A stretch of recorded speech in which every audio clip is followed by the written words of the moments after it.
ओ 134 हिंदी। अध्याय 831 अनोखी शैली 2। पिछला अध्याय।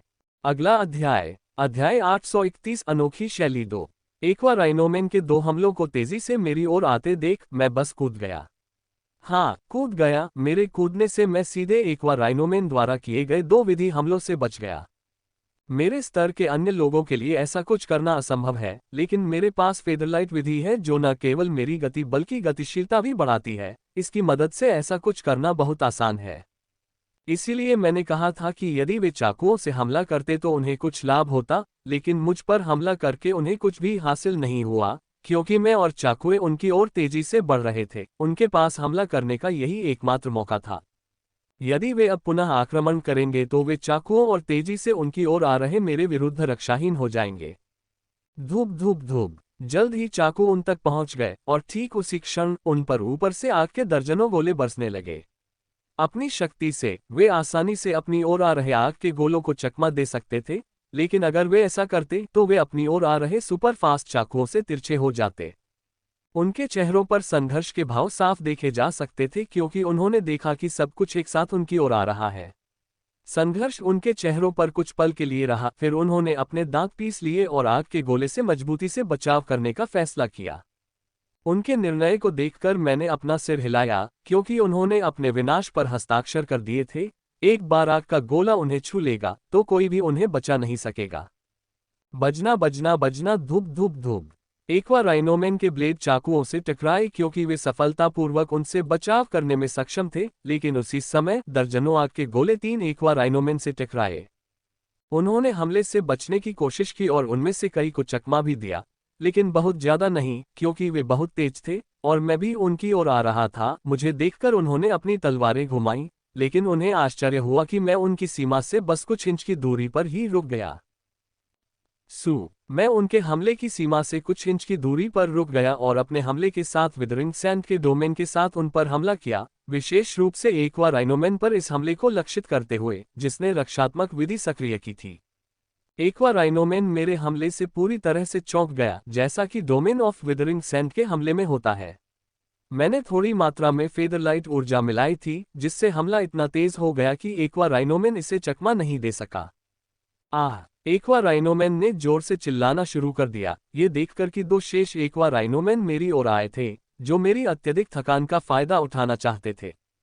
Slice slice slice. लेकिन उन्होंने अभी एक ही कदम उठाया था कि उन्होंने पाया कि उनका पूरा शरीर लाल हो रहा है और उनकी गति धीमी हो रही है। ये देखकर मैं मुस्कुराया और पंख प्रकाश ऊर्जा के अंतिम हिस्से का उपयोग किया, जिसका उपयोग मैं अपनी तलवार की एक ही लहर के साथ 3 एक्वाराइनोमेन को काटने के लिए कर सकता था।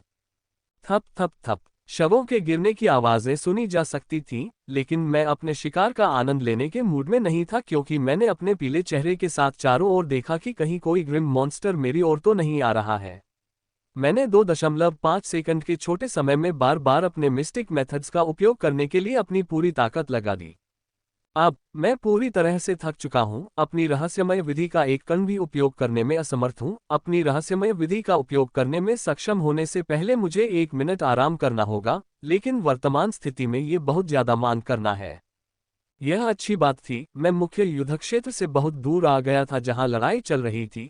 हर सेकंड एक एक्वाराइनोमेन गिर रहा था, लेकिन मेरे साथियों को भी भारी चोटें लग रही थीं। यहां तक कि नेता भी चोटों से बच नहीं पाया था। एक्वाराइनोमेन की घेराबंदी के तहत वह सिर से पैर तक खून बह रहा है, लेकिन इसके बावजूद वह लगातार लड़ रही है। लड़ाई में हमारी हालत बहुत खराब है और अगर यह कोई सामान्य लड़ाई होती तो मैं इतनी संख्या के अंतर से विनाश के बारे में सोचता, लेकिन यहाँ मुझे ऐसा सोचने की हिम्मत नहीं हुई। यहाँ हर कोई बहुत कुशल है, उनकी हर चाल रीपर की दरांती की तरह है, जो ग्रिम राक्षसों के जीवन की कटाई करेगी। ये लोग अपनी पूरी ताकत का इस्तेमाल पूर्णता के साथ करने में सक्षम हैं। मैंने कभी किसी को इन लोगों की तरह लड़ते नहीं देखा, और उन्हें देखकर मैं भी इस तरह से लड़ना सीखना चाहता हूँ। मेरी मौजूदा क्षमताओं और तरीकों के साथ अगर मेरे पास उनके जैसे कौशल होते तो मुझे इतना बड़ा जोखिम नहीं उठाना पड़ता। मुझे पता है कि ये कौशल स्वाभाविक नहीं है, उन्होंने इस तरह की भयानक लड़ाइयों से सीखा है जहां मौत किसी भी समय आ सकती है, और अगर मुझे ऐसे कौशल प्राप्त करना है तो मुझे ऐसी लड़ाइयों में लड़ना होगा। सुप। मैंने अपनी रहस्यमय विधि को सक्रिय करने से पहले पूरे 3 मिनट तक आराम किया और मुख्य युद्ध क्षेत्र की ओर बढ़ गया। जुप जुप जुप। अपनी पिछली लड़ाई के अनुभव के साथ मैंने लड़ने की अपनी रणनीति बदल दी। जैसे ही मैं मुख्य युद्ध के मैदान में पहुंचा, मैंने विधि की ऊर्जा से लिपटे चाकू को 6 सितारा कुलीन ग्रिम राक्षसों के रूप में फेंक दिया जो 6 सितारा गोल्डन कुलीन मानव के खिलाफ लड़ रहे थे। मैं उस आदमी को जानता हूं, वह बर्ली टॉम का दोस्त है जिसका नाम चार्ल्स है। वह मेरे और बर्ली टॉम के साथ कार में बैठा था। पुच्छी पुछ पुछ। चार्ल्स के खिलाफ लड़ रहे ग्रिम राक्षसों ने हमले को भांप लिया और उसे रोकने के लिए पीछे हट गए, लेकिन वे बहुत धीमे थे क्योंकि चाकू उनके शरीर को भेदने में सक्षम थे। टुकड़ा। 2 6 स्टार गोल्डन एलिट एक्वा राइनोमैन के सिर चाकुओं से छेद दिए गए, जबकि एक अन्य जो बच गया था और जिसका केवल कंधा छेदा गया था, मेरी तलवार से टकराया जिससे उसका सिर धड़ से अलग हो गया। चार्ल्स ने मेरी तरफ देखा और धन्यवाद कहा जबकि वह लड़ाई जारी रखे हुए था। उसी समय मैं 6 स्टार एलिट एक्वा राइनोमैन के दूसरे समूह की ओर बढ़ गया क्योंकि चार्ल्स की हालत थोड़ी स्थिर हो गई थी और अभी कई लोगों को मदद की जरूरत है। मैं दूसरे की ओर बढ़ा और चाकुओं से वही हमला किया। जैसे जैसे मैं चाकुओं और तलवार के साथ लड़ता गया, मैं सहज और सहज होता गया जब तक कि मैं 6 सितारा गोल्डन एलिट एक्वा राइनोमैन को मारने में सक्षम नहीं हो गया जो लड़ने में व्यस्त थे। मैं अपनी अनूठी शैली विकसित कर रहा हूं। मैंने अचानक सोचा, जैसे मैं चाकुओं और तलवारों से लड़ रहा था। एक अनूठी शैली या अनूठी युद्ध शैली, और जिसे युद्ध के दौरान इस्तेमाल की जाने वाली युद्ध रणनीति के रूप में जाना जाता है। इसे विकसित करना बहुत कठिन है क्योंकि इसमें न केवल अपनी युद्ध शैली, क्षमताओं, रहस्यवादी पद्धति और हथियारों को आंतरिक टोटेम कलाकृतियां और बाह्य दोनों को ही एकीकृत करने की आवश्यकता होती है। बाहरी वस्तुओं का उपयोग दुर्लभ है, लेकिन ऐसे लोग हैं जो इसका उपयोग करते हैं। यहाँ साशा नाम की एक लड़की है जिसने अपनी कोहनी और पैरों के नीचे लंबे धातु के स्पाइक्स लगाए थे और उसके हाथ में एक छोटी दोहरी तलवार थी। उसने इन हथियारों को मूवमेंट मेथड और अपनी असाधारण संवेदी क्षमताओं के साथ मिश्रित कर दिया था, जिससे वह युद्ध के मैदान में एक पूर्ण भूत बन गई थी और अपने सामने आने वाले किसी भी ग्रिम राक्षस के तीखे धातु के स्पर्श को भेद देती थी। अपनी अनूठी शैली के साथ वह एक एक्वा राइनोमैन को मारने में सक्षम थी जिसके पास प्रारंभिक 9 सितारा गोल्डन एलिट होने के बावजूद 9 सितारा गोल्डन एलिट से अधिक शक्ति थी। वह अपनी अनूठी शैली में काफी आगे निकल चुकी है, जबकि मैंने अभी शुरुआत की है, लेकिन मुझे विश्वास है कि जब तक मैं लड़ती रहूंगी और अपनी अनूठी शैली को प्रस्तुत करती रहूंगी, मैं उसके स्तर तक पहुंच जाऊंगी और फिर उससे आगे निकल जाऊंगी। पुची पुची पुची। अन्य 3 चाकुओं ने 6 स्टार गोल्डन एलिट्स एक्वा राइनोमैन को छेद दिया जो मेरे साथी के खिलाफ लड़ रहे थे। ये चाकू बहुत तेज हैं और किसी भी 6 स्टार गोल्डन एलिट को आसानी से मार सकते हैं, बशर्ते कि वे उनके महत्वपूर्ण स्थानों पर लगें।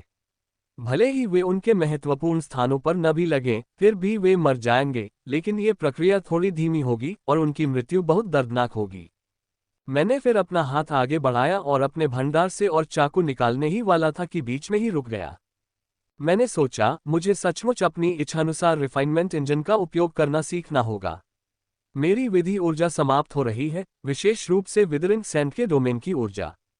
ऊर्जा के लायक केवल 2 पंखुड़ियां बची हैं जिनका मैं उपयोग नहीं कर सकता क्योंकि मुझे आपातकालीन स्थितियों में इसकी आवश्यकता होगी। मैं चाहता हूं कि मैं अभी और अधिक ऊर्जाओं को परिष्कृत कर सकूं और दूसरों के विपरीत मुझे अपने अंदर ऊर्जाओं के संचय का इंतजार नहीं करना पड़ेगा। जब तक मैं एक प्रकार की ऊर्जा को परिष्कृत कर रहा हूं और मेरे अंदर उस ऊर्जा का आधार है, मेरा शोधन टॉवर शोधन के दौरान टॉवर से उस ऊर्जा को चूसने में मदद करेगा। इसलिए जितनी ज्यादा ऊर्जा की मुझे जरूरत है, उसके लिए मैंने अपने शोधन इंजन को सक्रिय किया है। मेरे पास सभी विधि ऊर्जाएं होंगी जिनकी मुझे जरूरत होगी, लेकिन ये कहना जितना आसान है, करना उतना ही कठिन है। पूर्ण एकाग्रता के बिना रिफाइनमेंट इंजन का उपयोग करना अत्यंत कठिन है, लेकिन ऐसा लगता है कि मुझे किसी भी तरह सीखना होगा क्योंकि ऐसी खतरनाक लड़ाइयों में मुझे उन सभी विधि ऊर्जाओं की आवश्यकता होगी जो मुझे मिल सकती हैं। उन विचारों के साथ मैंने लड़ाई को किनारे से देखते हुए अपने शोधन इंजन पर ध्यान केंद्रित किया। मिस्टिक मेथड्स की मदद के बिना लड़ाई में शामिल होना शुद्ध आत्महत्या है। वहां लड़ने वाला हर ग्रिम मॉन्स्टर कम से कम 6 स्टार गोल्डन एलीट है। अगर मैं वहां लड़ना चाहता हूं तो मुझे अपनी मिस्टिक एनर्जी की आवश्यकता होगी। मैंने अपने रिफाइनमेंट इंजन पर ध्यान केंद्रित किया, लेकिन साथ ही मैंने युद्ध पर भी ध्यान केंद्रित रखा। मैं नहीं चाहता था कि जब एक शक्तिशाली ग्रिम मॉन्स्टर मुझ पर हमला करे तो मैं अचानक पकड़ा जाऊं। जब मैं किनारे पर खड़ा होकर देख रहा था तो एशलिन पूरी तरह से लड़ाई में मग्न थी। वह लड़ाई के दौरान ग्रिम राक्षसों का ध्यान भटकाने के लिए ऊपर से आग के गोले फेंक रही थी, जिससे मेरे साथियों को उन्हें मारने का मौका मिल गया। वह कुछ 6 सितारा गोल्डन एलीट एक्वा राइनोमेन को भी मारने में सक्षम थी, क्योंकि उसके आग के गोले उनकी खोपड़ी और हृदय में घुस गए थे। एक्वा राइनोमेन शक्तिशाली ग्रिम राक्षस हैं और उनकी रक्षा क्षमता बहुत अधिक है, और जब अग्नि हमलों की बात आती है तो उनकी रक्षा क्षमता और भी अधिक होती है, इसलिए ये काफी सराहनीय है कि वह कुछ एक्वा राइनोमेन को मारने में सक्षम थी। उसकी परेशान करने वाली रणनीति और एक्वा राइनोमेन की सामूहिक हत्या को देखकर कई राइनोमेन क्रोधित हो गए और आकाश में उसका पीछा करना शुरू कर दिया। उनमें से कई टीम लीडर के तीरों से बचने में कामयाब हो जाते हैं, लेकिन वे उसे कभी पकड़ नहीं पाते। फ्री ओमेगा एबनॉर्मल सीएम किसी शक्तिशाली राक्षस को आते देख वह हमेशा अपनी आभा को छिपा लेती और एक बड़े बादल में छिप जाती, यहां तक कि एक्वा राइनोमेन, जिसके पास गोल्डन एलीट से अधिक शक्ति थी, भी उसे बादल में नहीं ढूंढ पाता।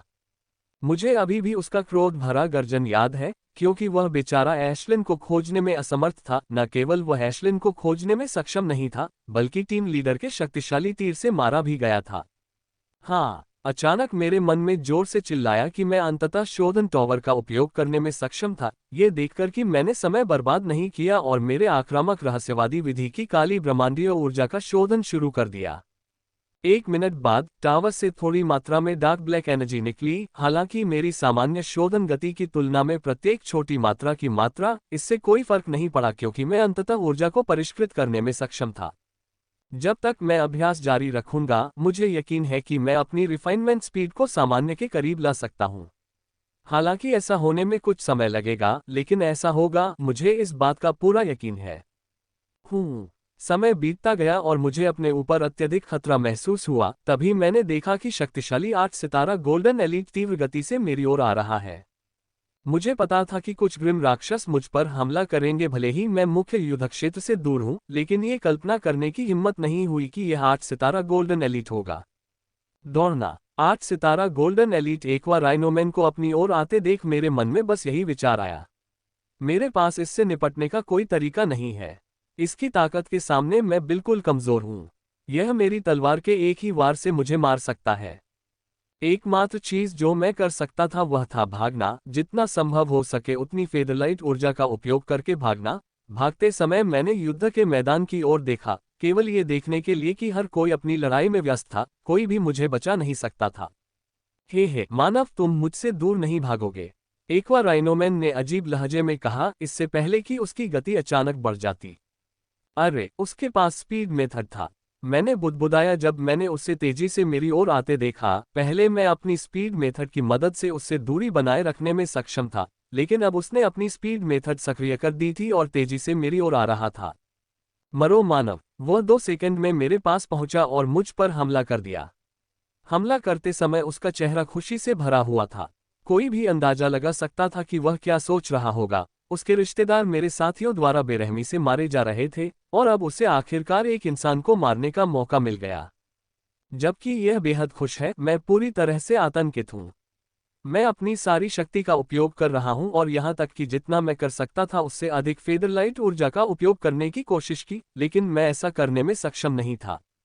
इस हमले से बचने का मेरा कोई मौका नहीं है। मेरे पास ऑकल्ट एनर्जी को ओवरड्राफ्ट करने जैसे सभी विकल्प काम नहीं करेंगे, क्योंकि मेरा शरीर और आत्मा 2 सितारा गोल्डन एलीट के स्तर हैं। मैं केवल उस स्तर की ऊर्जा को ओवरड्राफ्ट कर पाऊंगा जो कुछ भी नहीं है। क्या मैं अब सचमुच मर जाऊंगा? मैंने अपने आप से कहा, जब मैंने एक्वा राइनोमेन के दांतेदार ब्लेड को अपने करीब आते पाया, जो अपने विशाल दांतेदार ब्लेड से मुझे टुकड़ों में काट डालना चाहता था। ब्लेड को अपनी ओर आते हुए देखने और यह जानते हुए भी कि यह मेरी जान ले लेगा, मैं फिर भी दौड़ना जारी रखता हूं। मैं अपने सभी विकल्पों का विस्तार किए बिना मरना नहीं चाहता, और दौड़ना जारी रखना एक विकल्प है। जब एक्वा राइनोमेन का ब्लेड मुझसे कुछ इंच की दूरी पर था, तो मैंने एक छोटे से आग के गोले को राक्षस की ओर इतनी तेज गति से आते देखा कि वह आंखों से अदृश्य था।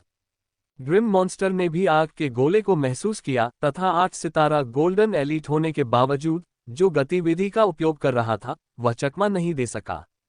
ऐसा लग रहा था कि वह अपनी ओर आ रहे आग के गोले से चिंतित नहीं था।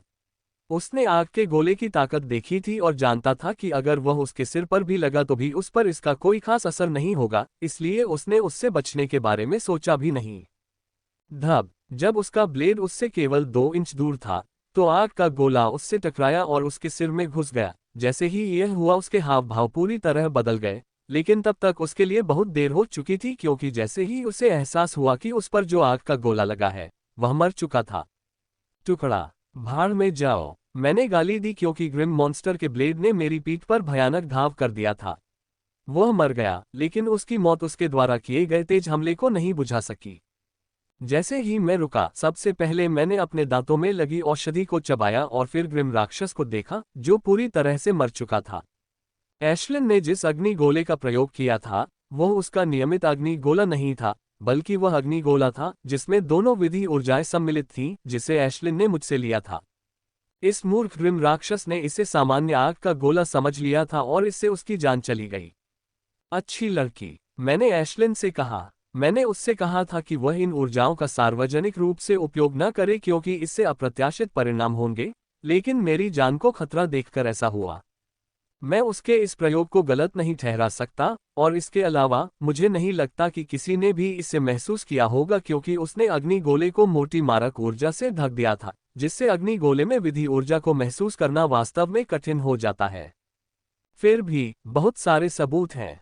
अगर कोई जानबूझकर राक्षस की इच्छा को महसूस करता है, तो उन्हें वहां विधि ऊर्जा का एहसास होगा। यही वजह है कि मैंने जल्दी से शरीर को संग्रहित कर लिया था, इसलिए कोई सबूत नहीं होगा।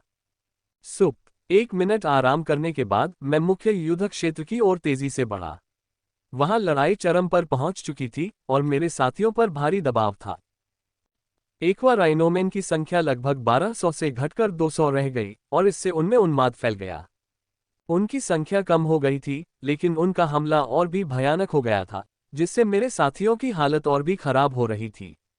मैं यह नहीं देख सकता था, इसलिए भले ही मुझे काली ब्रह्मांडीय ऊर्जा की तीसरी पंखुड़ी को परिष्कृत करने में अभी भी काफी समय लगे, फिर भी मैं जाऊंगा और लड़ूंगा। और ऐसा नहीं है कि मैं शक्तिहीन हूं या कुछ और, मेरे पास अभी भी मेरी फेदरलाइट विधि है जिसका मैं कुछ लोगों के लिए उपयोग कर सकता हूं, इसलिए जब तक मैं सतर्क रहूंगा, मैं जीवित रहूंगा और यहां तक कि अगर मैं होशियार रहा तो कुछ ग्रिम राक्षसों को भी मार सकता हूं। मैं एक्वा राइनोमेन समूह की ओर तेजी से बढ़ा, जो मेरे 6 स्टार गोल्डन एलीट टीम के साथियों के खिलाफ लड़ रहे थे। वह इस समय बुरी स्थिति में है क्योंकि युद्ध के मैदान में लगभग सभी एक्वा राइनोमेन, तथा जिस एक्वा राइनोमेन से वह लड़ रहा है, वह भी उन्माद में चला गया है। जुप जुप जुप, मैंने अपने स्टोर से 3 चाकू निकाले और उन्मत्त एक्वा राइनोमेन पर फेंके। ये उन चाकुओं से अलग हैं जिन्हें मैंने पहले फेंक दिया था। इन चाकुओं पर काली रेत का कोई बादल नहीं था, उन पर केवल हल्की बैंगनी ऊर्जा छाई हुई थी, जो फेदरलाइट की ऊर्जा है। चाकू 3 एक्वा राइनोमेन की ओर बढ़े, जिनमें से केवल 2 ने पीछे मुड़कर देखा और बचाव के लिए अपनी धारें पीछे घुमाई, लेकिन चाकू इतने तेज थे कि इससे पहले कि वे ठीक से बचाव कर पाते, चाकू उनके शरीर में घुस गए। 2 चाकू पूरे एक्वा राइनोमेन की गर्दन पर और एक अन्य चाकू एक्वा राइनोमेन की छाती पर घोंपा गया। यदि चाकुओं को काली रेत में घोंपा गया होता, तो इससे 2 एक्वा राइनोमेन तुरंत मर जाते, जबकि एक अन्य धीरे धीरे मर जाता, लेकिन चाकुओं में मेरी आक्रामक प्रकार की विधि की ऊर्जा नहीं थी। इसलिए वे इन 6 मीटर लंबे एक्वा राइनोमेन को केवल थोड़ा सा दर्द दे सकते थे, जिनके घातक स्थान पर 7 इंच लंबे चाकू से छेद करना केवल मामूली जलन है। फिर भी मैं इस तरह के परिणाम को देखकर खुश हूं और इसने मेरी अपेक्षा से बेहतर काम किया क्योंकि मैंने सोचा था कि एक्वा राइनोमेन मेरे हमले का मुकाबला करेगा ताकि फेदरलाइट का उपयोग सुरक्षित रखा जा सके, इसलिए मैंने सामान्य से कम चाकुओं की ऊर्जा का उपयोग किया था, लेकिन यह अभी भी उनके शरीर को भेदने में सक्षम था। ग्रा जैसे ही चाकुओं ने एक्वा राइनोमेन में से 3 को छेद दिया, वे जोर से चिल्लाने लगे, और जो चाकुओं के हमले के समय मुड़ा नहीं था, वह भी मेरी ओर मुड़ने लगा। उन्हें दहाड़ते देख मेरे चेहरे पर एक हल्की मुस्कान उभरी और मैंने 2 एक्वा राइनोमेन के ऊपर से छलांग लगाए और अपनी तलवार तीसरे पर गिरा दी, जो मेरी ओर घूम रही थी। श्लीक, मेरी चमकदार लाल तलवार ने तीसरे एक्वा राइनोमेन की खोपड़ी को छेद दिया और उसे 2 टुकड़ों में विभाजित कर दिया। मैं अपनी तलवार को नीचे की ओर ले जाना चाहता था और इस राक्षस को ऊपर से नीचे तक 2 भागों में विभाजित करना चाहता था, लेकिन मैं ऐसा नहीं कर सका। मैं देख सकता था कि एक्वा राइनोमेन के 2 सदस्यों ने अपने विधिवत हमले शुरू कर दिए थे और अगर मैं ग्रिम राक्षस से जल्दी से दूर नहीं हुआ, जो कि मैंने किया, तो यह मुझे परेशान कर देगा। ग्रा मैंने तुरंत ही और अधिक पंख जैसी ऊर्जा ली और दूर चला गया और आधे इंच के अंतर से हमलों से बच गया। अप्रत्याशित रूप से ग्रिम मॉन्स्टर ने मुझ पर एक और विधि हमला किया और फिर एक और। उन्होंने पीछा करना शुरू कर दिया और आगे बढ़ते हुए लगातार मुझ पर हमला किया, जिससे मैं आसानी से बच गया। मुझे उन्मत्त ग्रिम राक्षसों से लड़ना बहुत पसंद है। एक बार जब वे आप पर ताला लगा देते हैं, तो वे आप पर पागलों की तरह हमला करेंगे। ये दोनों एक्वा राइनोमेन मेरे द्वारा उन पर हमला करने के बाद भी वैसे ही हैं। वे पागलों की तरह मेरा पीछा करेंगे और तभी रुकेंगे जब वे मुझे मार देंगे या मैं उन्हें मार दूंगा। मैं उनके बहुत खतरनाक हमलों से बचते हुए भागता रहता हूँ। वे विधि ऊर्जा के हमले हैं। एक बार जब मैं उनसे टकरा जाता हूँ तो मेरे लिए केवल मृत्यु ही बचती है। freewebnovel.com। इसलिए मैं भागा और उनके पास मौजूद सारी विधि ऊर्जा का इस्तेमाल करके थक जाने का इंतजार करने लगा, लेकिन वे 6 स्टार गोल्डन एलिट और ग्रिम मॉन्स्टर हैं। उनके पास मनुष्यों की तुलना में विधि ऊर्जा को संग्रहित करने की अधिक क्षमता है, जिससे उनमें अधिक हमला करने की शक्ति होती है। उनके मजबूत शरीर के अलावा यही एक चीज है जो मुझे उनसे सबसे ज्यादा ईर्ष्यालु बनाती है। ये दोनों ही बातें आपस में जुड़ी हुई हैं। उन्हें हराने के लिए हम इंसानों को उनके खिलाफ चतुराई से लड़ना होगा। 5 मिनट तक लगातार हमला करने के बाद अंततः उनके चेहरों पर पीलापन आ गया, लेकिन उनके हमले बंद नहीं हुए। वे रुकने से पहले 2 मिनट तक और जारी रहे, लेकिन ग्रिम मॉन्स्टर्स अभी भी मेरा पीछा कर रहे थे। लानत है। जुप जुप मैंने मन ही मन कोसा जब मैंने अचानक मुड़कर उन पर 2 चाकू बहुत तेज गति से फेंके। ये चाकू मोटी काली रेत में ढके हुए थे। फिर मैंने एक और चाकू निकाला और मेरे पूर्वी हिस्से पर फेंका। उसे एक चाकू में मैंने अपनी सारी ब्लैक कॉस्मिक ऊर्जा और जितनी भी बैंगनी ऊर्जा हो सकती थी सब डाल दी और उसे 7 स्टार गोल्डन एलिट एक्वा राइनोमेन पर फेंक दिया, जो चुपके से मेरा इंतजार कर रहा था। इस कमीने के पास एक बहुत ही दुर्लभ छिपने का तरीका था और शाम होने के कारण यह मेरी इंद्रियों को भी धोखा देने में सक्षम था।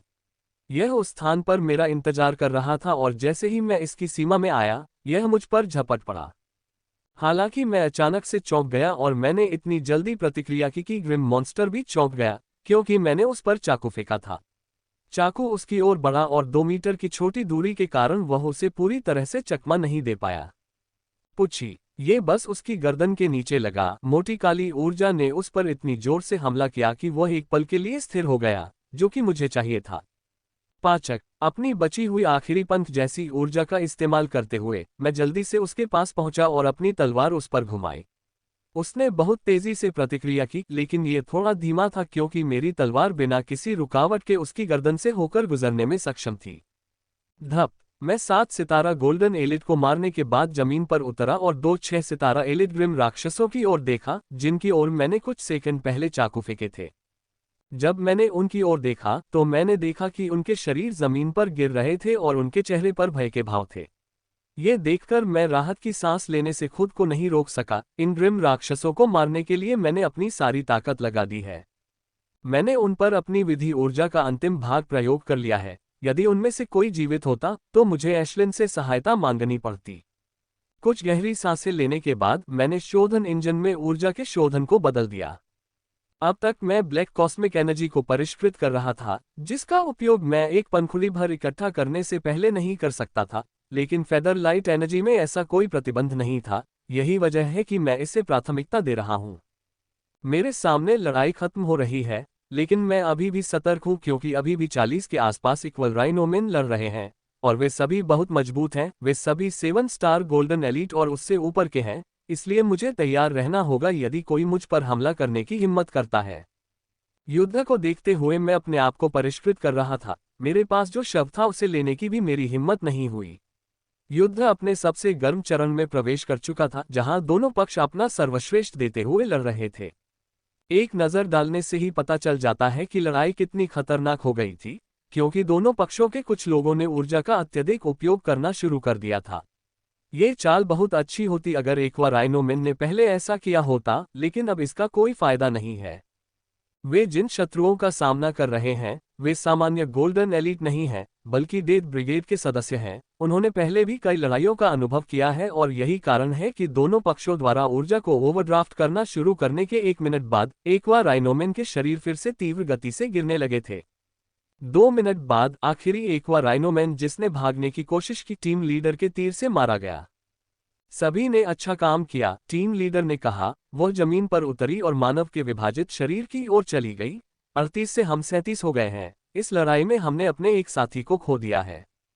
उनका नुकसान बहुत बड़ा था। न केवल वह पहले से ही छोटी टीम का सदस्य बन गया था, बल्कि वह एक 8 सितारा गोल्डन एलीट भी था। वह लड़ाई के शुरुआती चरणों में से एक में मर गया, एशलिन के हवा में उड़ने से कुछ सेकंड पहले। टीम लीडर ने कुछ भी नहीं कहा। उसने ताबूत निकाला और उसमें हमारे साथियों के शव रख दिए तथा ताबूत को वापस अपने स्टोरेज में रख दिया। आपके पास युद्ध के मैदान को साफ करने के लिए 10 मिनट हैं। अन्य एक्वा राइनोमैन से ग्रिम मॉन्स्टर जल्द ही आ जाएगा, नेता ने कहा। एलडी, हमने टेलीपोर्टेशन गेट को नष्ट कर दिया है। दूसरे पक्ष को इसकी जानकारी होनी चाहिए थी और उन्हें शीघ्र ही अतिरिक्त बल भेजना चाहिए था। यह मनुष्यों का उपयोग करने के लिए एक आदर्श बात है कि ग्रिम मॉन्स्टर के जनजातियों के बीच महान जनजातीयता है।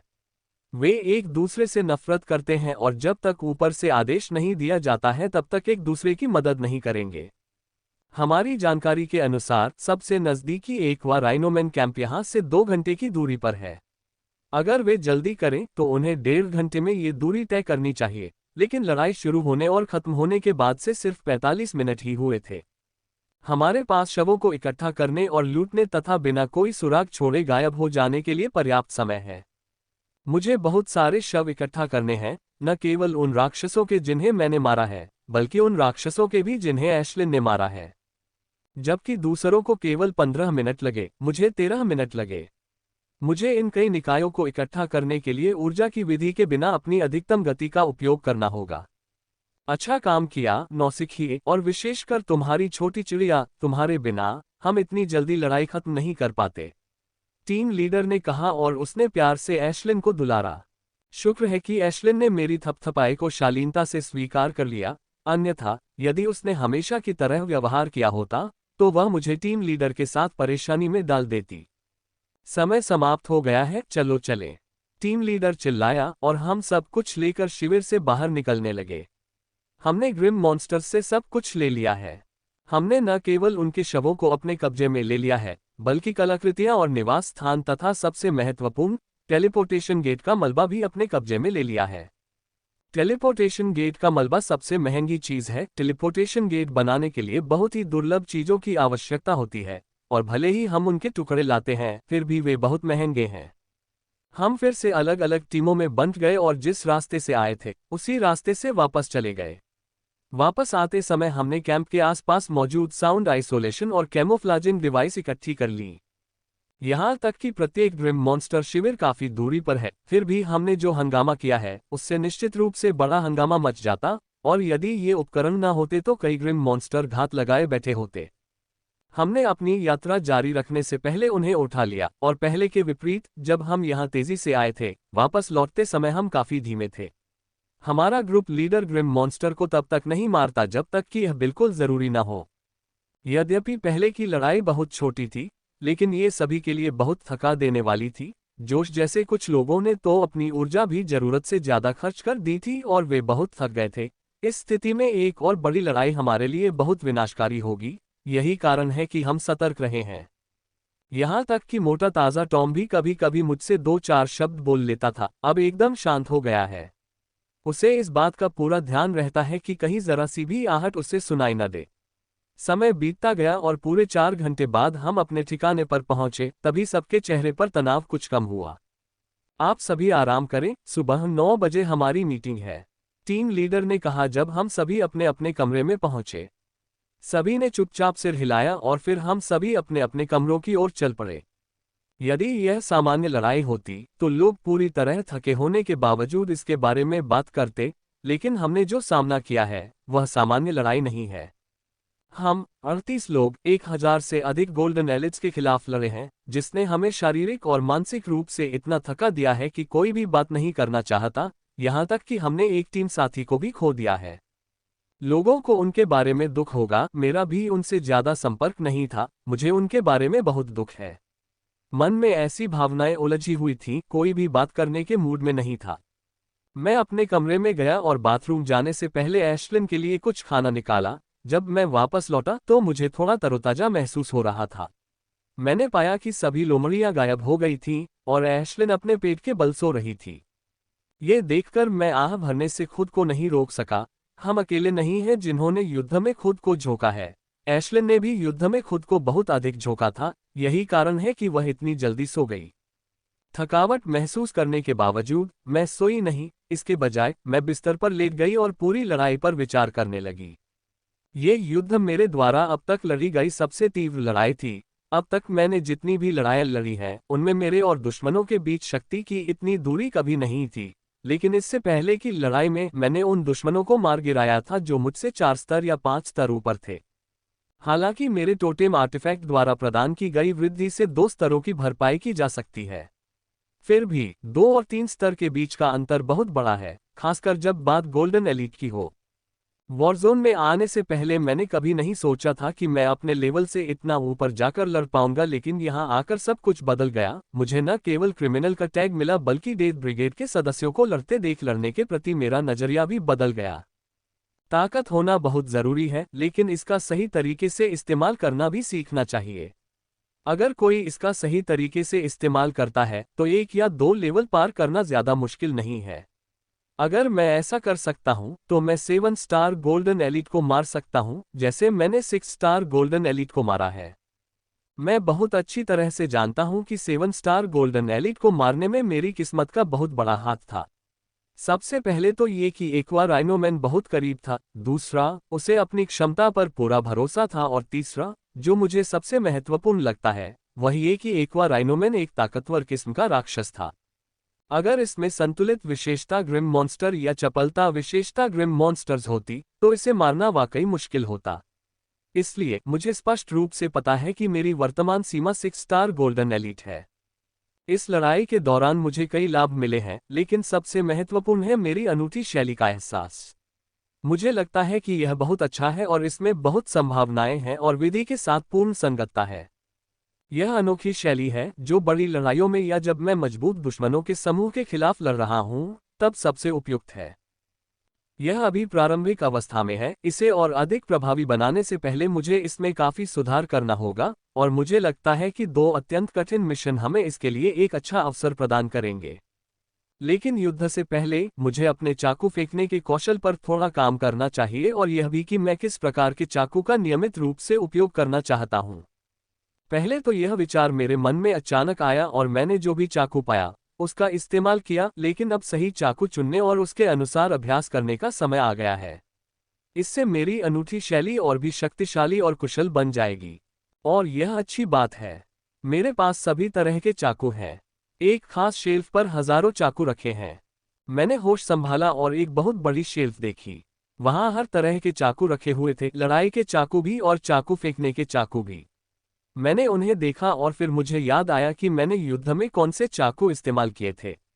मैंने युद्ध में 3 प्रकार के चाकुओं का उपयोग किया है, और सबसे अच्छे वे 4 चाकू थे जो मैंने पिछली बार उपयोग किए थे। वे मेरी पकड़ में पूरी तरह से संतुलित थे और सबसे सटीक भी थे। ये चाकू 20 सेमी से 40 सेंटीमीटर के आकार में आते हैं और इनके अंत में एक आकर्षक रिंग भी होती है। अगर मैं गलत नहीं हूं तो इन चाकुओं को कुनाई कहा जाता है। ये फेंकने वाले चाकुओं का एक प्रसिद्ध प्रकार है। मैंने उन्हें देखा और पाया कि शेल्फ पर उनमें से कुछ 100 हैं, और मैंने सबसे बड़े चाकू की तलाश की क्योंकि 40 सेमी आकार के चाकू फेंकने के लिए अच्छे होते हैं। इससे छोटे आकार के चाकू ग्रिम मॉन्स्टर के खिलाफ अपनी मारक क्षमता खो देंगे। मैं एक विशाल ग्रिम मॉन्स्टर का सामना कर रहा हूं जो कम से कम 5 मीटर लंबा है। उनके खिलाफ मुझे मजबूत और लंबे चाकू की जरूरत होगी और कुनाई बिल फिट बैठता है, और अगर मुझे कुछ और चाहिए तो मैं उनमें खुदी हुई सरनी के माध्यम से समायोजन कर सकता हूं। मेरे पास करीब 231-40 सेमी कुनाई हैं। अगर मेरे पास और होते तो मुझे अच्छा लगता, लेकिन वे ठीक रहेंगे। मैं शहर पहुंचने पर अपनी ज़रूरतों के हिसाब से और भी कुनाई बनवाऊंगा। मुझे उम्मीद है कि मैं ऐसा करूंगा। मैंने सभी कुनाई को बाहर निकाला और घड़ी पर कुछ बटन टैप किए, और फेंकने वाला लक्ष्य मेरे कमरे के अंत में दिखाई दिया। टीम लीडर ने हमें अपने कमरों पर नियंत्रण दिया है, इसलिए हम इसे अपनी इच्छानुसार समायोजित कर सकते हैं। कमरा मुस्कुरा रहा है और वास्तव में चाकू अभ्यास के लिए अच्छा नहीं है, लेकिन मेरे पास अन्य विकल्प भी नहीं है, इसलिए मैं इसे केवल कमरे के रूप में उपयोग कर सकता हूँ। मैं चाकू फेंकने में बिल्कुल नौसिखिया हूँ। चाकू फेंकने का एकमात्र पाठ मैंने स्कूल में ही सीखा था। अपने शरीर और अपनी इंद्रियों पर नियंत्रण के कारण मैं अच्छे शॉट लेने में सक्षम था।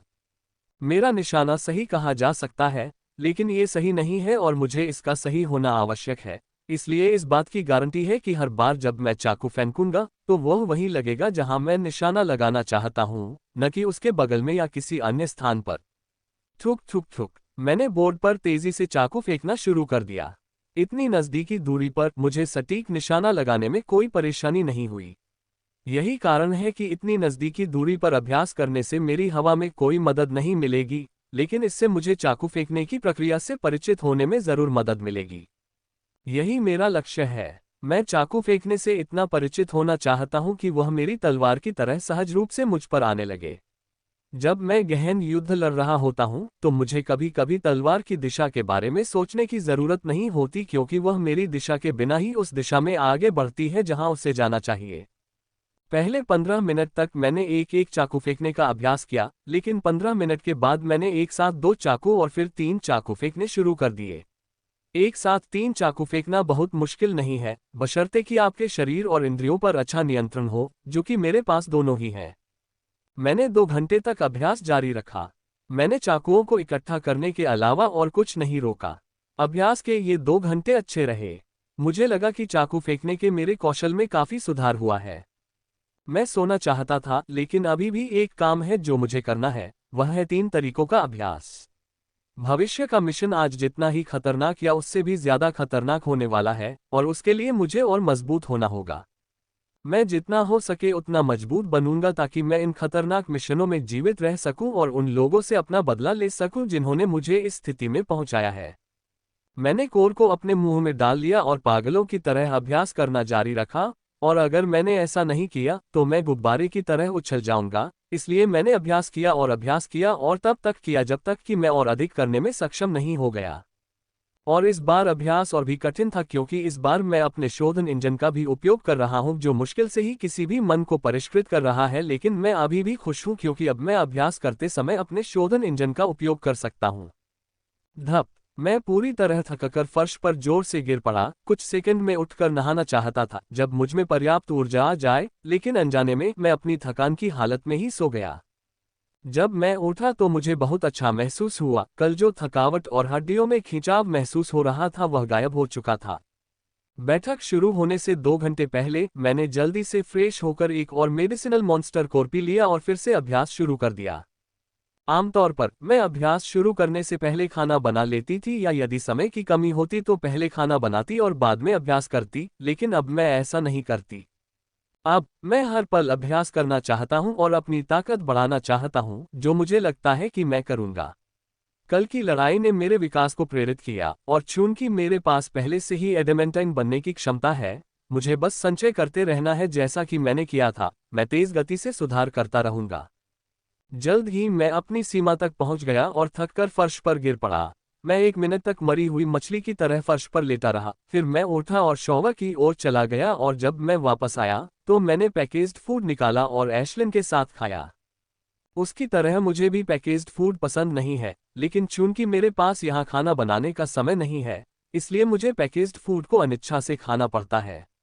ऐसा नहीं है कि पैकेज्ड फूड अच्छा नहीं होता, ये स्वादिष्ट होता है, लेकिन चूंकि मुझे ताज़ा और हाथ से पका हुआ खाने की आदत है, इसलिए मुझे पैकेज्ड फूड खाना ज़्यादा पसंद नहीं है। फिर भी मैं कुछ पैकेज्ड खाना खरीदूंगी। बैठकों में टीम लीडर ने जो खाना परोसा वह बहुत स्वादिष्ट था। खाना खत्म होने के बाद मुझे उनसे पूछना होगा कि उन्होंने खाना कहाँ से लिया। खाना खाने के बाद मीटिंग में सिर्फ 20 मिनट बचे थे, इसलिए मैंने उन 20 मिनटों को एशलिन के कोट को ब्रश करने में बिताने का फैसला किया, जो मैंने पिछले कुछ दिनों से नहीं किया था। 15 मिनट बीत गए और अंततः मैंने ब्रश नीचे रख दिया और एशलिन के साथ अपने कमरे से बाहर चला गया।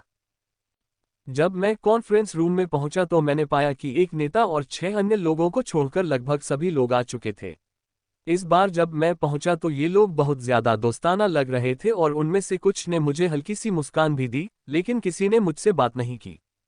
पहले तो उनका व्यवहार मुझे काफी आश्चर्यजनक लगता था, क्योंकि जब टीम में कोई नया सदस्य आता था तो सभी उससे बात करते थे, लेकिन यहाँ तो उल्टा था। ऐसा लग रहा था कि कोई भी नए सदस्य से बात करने में रुचि नहीं ले रहा है।